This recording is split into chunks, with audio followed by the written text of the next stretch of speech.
పరిచర్యకు విశ్వాసం చాలా అవసరం.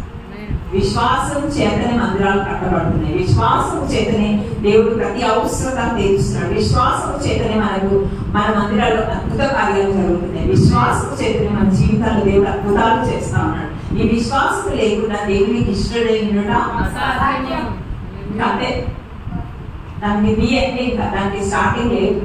కనుక దేవుని యందు విశ్వాసము కలిగి మనం ముందుకు నడిపించబడదు కాక.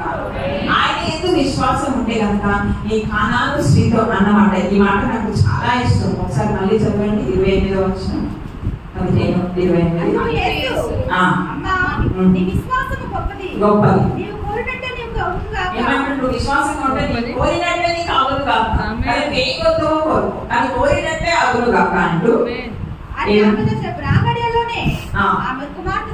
ఆ గడియలోనే ఆమె కుమార్తె ఆమె లావిష్ లైఫ్ జీవించడానికి అడగలేదు.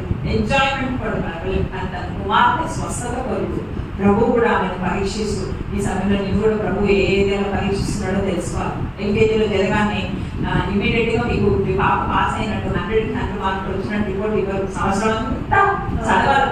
తర్వాతనే ఎంత పర్సెంటేజ్ అనేది తెలుసు. మనది కూడా డిసెంబర్ జనవరి 1 రాగానే డిసెంబర్ 31 నాటికి మనం ఏం మేలు పొందుతున్నమాట అన్నిటి బట్టి వందనాలు కాదు కానీ స్థితులు హృదయలోతు నుండి చెల్లిస్తే నెక్స్ట్ ఇయర్కి దేవుడు ఇంకా బెస్ట్ గా ఇవ్వడానికి మనకు ఏర్పాటు చేస్తాం.